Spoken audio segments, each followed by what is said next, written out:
میں اس وقت موجود ہوں PP 113 میں. میرے ساتھ موجود ہے جماعت اسلامی کے امیدوار جناب اجمل حسین صاحب. ان سے جانتے ہیں کہ وہ جماعت اسلامی کی کمپین کو کیسے لے کے چل رہے ہیں اور باقی گفتگو بھی ان کے ساتھ کرتے ہیں. وہ ہمارے ساتھ موجود ہیں. السلام علیکم. وعلیکم السلام ورحمۃ اللہ کیسے ہیں وبرکاتہ. آپ؟ جی اللہ کی مہربانی، اللہ کا شکر ہے. اب یہ بتائیے گا کہ اپنی کمپین کو کس طرح سے لے کے چل رہے ہیں؟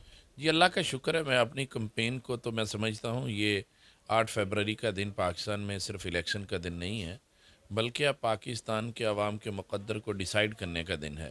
یہ پچھلے الیکشنز کی طرح کا الیکشن نہیں ہے، بلکہ قوم کے اندر اویئرنیس کا لیول بہت بہتر ہے.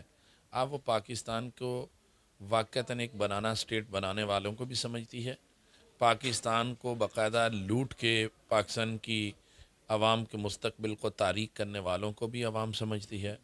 اور اب عوام واقعتاً ایسے نظریاتی لوگوں کو اور باکردار لوگوں کو دیکھنا چاہتی ہے جو پاکستان کی نوجوان نسل کا مستقبل بالکل تعمیر کر دے. اور الحمدللہ اسی بنیادوں پہ میری الیکشن کمپین جو ہے وہ یہ موٹیویشنز بھی ہے کہ پوری قوم کو ہم صرف الیکشن کمپین میں کوئی خشک نعرے یا مفروضے پہ مبنی نعرے نہیں، بلکہ پریکٹیکلی جس سے ملک تبدیل ہو سکتا ہے وہ موٹیویشن دے رہے ہیں. اور انشاءاللہ مجھے امید ہے کہ ہمارے حلقے کی عوام جو ہے وہ جاگ چکی ہے، اور مور دین 80% لوگ جو ہیں وہ ہمارے نظریے کو اور انشاءاللہ ہمارے بیانیوں کو پروموٹ کر رہے ہیں اور اس کی تائید کر رہے ہیں.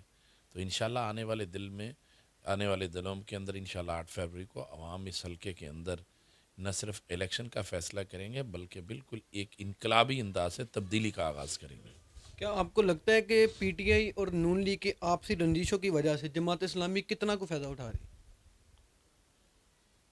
دیکھیں، یہ میں آپ کو بات بتاؤں کہ پی ٹی آئی یا نون لیگ کی بات آپ کرنا چاہتے ہیں. پی ٹی آئی تو وجود ہی نہیں رکھتی، چونکہ پی ٹی آئی کو تو نشان الاٹ نہیں ہوا، ان کا تو کینڈیڈیٹ نہیں ہے. آزاد کینڈیڈیٹ اپنی تصویروں کے ساتھ پی ٹی آئی کو شو کرنے کی کوشش کرتے ہیں، کہ جو کہ غیر قانونی عمل بھی ہے.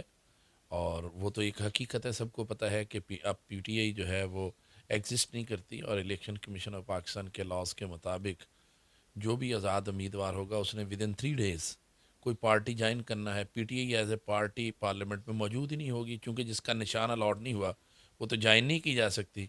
اس لیے آزاد امیدوار نے ودن 3 days کوئی پارٹی جوائن کرنی ہے. جو ایگزسٹنگ پارٹی ہے، پیپلز پارٹی ہے، جماعت اسلامی ہے، نون لیگ، اس میں سے کسی کو جوائن کرنا ہے.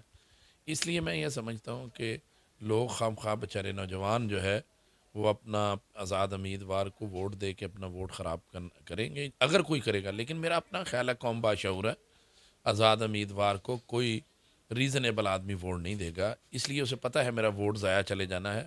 اور آزاد امیدوار نے کسی نہ کسی جا کے انہی پارٹیوں کا حصہ بننا ہے جنہوں پارٹیوں نے پاکستان کو تباہ و برباد کیا ہے.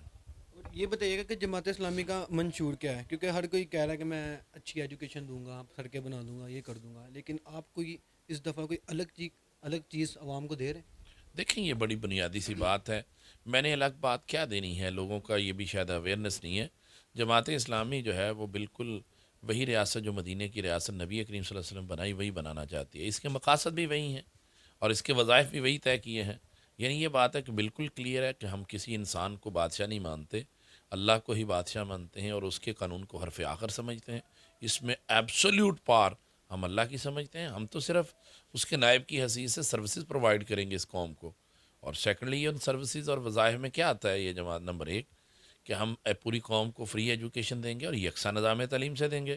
ایکول اپرچونٹی ہوگی، ایک امیر کے بیٹے کو بھی اور کوتا ریڑھی والے کے بچے کو بھی equal opportunity in education, equal opportunity in health facilities, equal opportunity روزگار کی ہوگی اور یہ اسٹیٹ دے گی. یہ نہیں ہے کہ وہ سارا دن دھکے کھائیں اور اس کے والدین جو ہے لوگوں کی منتیں کرتے پڑے. اور یہ بات ہے کہ بالکل ایکول گراؤنڈز کے اوپر عدل و انصاف تھانہ کچہری ہم فراہم کریں گے، جس میں ایک غریب آدمی، امیر آدمی کتنا ہی باثر کیوں نہ ہے، اگر ظالم ہے تو ظالم کو اپنے ظلم کا حساب دینا پڑے گا اور اس کو ضرور پنشمنٹ ملے گی. اور غریب کو اس کو گھر بیٹھے بالکل فی سبیل اللہ عدل ملے گا. یہ جماعت اسلامی کا اور نظریہ ہے. اور ایک بات یہ کہ پاکستان کے اندر جماعت اسلامی یہ بالکل نظریہ رکھتی کہ ہم پارلیمنٹ میں آتے یہ قانون سازی کریں گے کہ جس نے معاشی طور پہ پاکستان کو لوٹا ہے اس کی سزا موت ہونی چاہیے. وہ جس نے بھی لوٹا ہوگا یا تو وہ پیسے واپس کرے گا، تو ورنہ یہ کیپٹل پنشمنٹ کے لیے تیار رہے. کیونکہ جماعت اسلامی سمجھتی جب تک لوٹا ہوا مال واپس نہیں آتا اس وقت تک اسٹیٹ کو صحیح راستوں کے اوپر معاشی طور پر ڈالنا مشکل کام ہے. لیکن انشاءاللہ جماعت اسلامی کے پاس بہت انٹلیکچوئل پریکٹیکل نالج رکھنے والی معاشی پوری دنیا کے معاشی گراؤنڈز کو جاننے والی قیادت موجود ہے، اور ایسے لوگوں کی بہت بڑی تعداد موجود ہے، ایسے اسکالرز کی. تو انشاءاللہ ہم اگر جماعت اسلامی کو اقتدار ملتا ہے تو آپ دیکھیں کہ چند سالوں کے اندر اس ملک کی کایا تبدیل ہو جائے گی. اور میرا آخری سوال آپ سے یہ ہے کہ جو پچھلا چند روز پہلے جلسہ گزرا ہے، 2 کو نون لیگ نے کیا اور 3 کو جماعت اسلامی نے کیا، ان دونوں میں سے جو بہتر جلسہ آپ کو کون سا لگا؟ کیونکہ جو زیادہ تر جو تجزیہ کار ہیں ان کا کہنا تھا کہ نون لیگ کا پاور شو فلوپ رہا. آپ کیا کہنا چاہیں گے؟ دیکھیں یہ میرے کہنے کی کیا ضرورت ہے، یہ تو گراؤنڈ ریالٹی ہے. یہ تو کہتے ہیں کہ بالکل لکھی ہوئی لکیر ہے جو سب نے دیکھی ہے کہ دھوبی گار جیسا گراؤنڈ جو ہے نون کی پوری ریاستی جبر کے باوجود اور ریاستی قوت اور پیسے کے باوجود آپ سمجھ لیں پوری ڈویژن کے اندر انہوں نے کیا ہے، ڈویژن لگی ہے اس کے اوپر.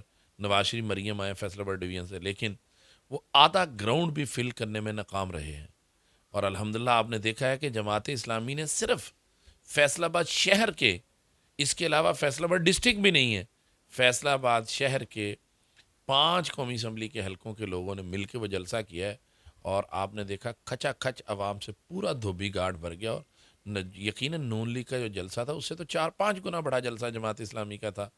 اور ود ان 3 days، اور حالانکہ جماعت اسلامی کو انہوں نے آخری دن تک پریشان کیا رکھا، جماعت اسلامی کو اجازت نہیں دی اور بالآخر مجبوراً ہم آلٹرنیٹ ڈیز پہ جانا پڑا. پھر بھی عوامی پذیرائی کی تو انتہا ہے الحمدللہ جماعت اسلامی کے حق میں. جی بہت شکریہ آپ کا. یہ تھے پی 113 کے جماعت اسلامی کے امیدوار. انہوں نے اپنا منشور بھی بتایا، اپنی کمپین کے بارے میں بھی سارا بتایا، اور جو باقی حقائق ان کا منشور اور اعلیٰ بہترین تھا. اور آپ کا جو حق رائے ہے وہ آپ کی مرضی ہے. دیکھتے ہیں باقی جو نمائندے منتخب ہوں گے وہ تو 8 فروری کو ہی پتہ لگیں گے. باقی اسی کے ساتھ مجھے دیجیے اجازت. اللہ نے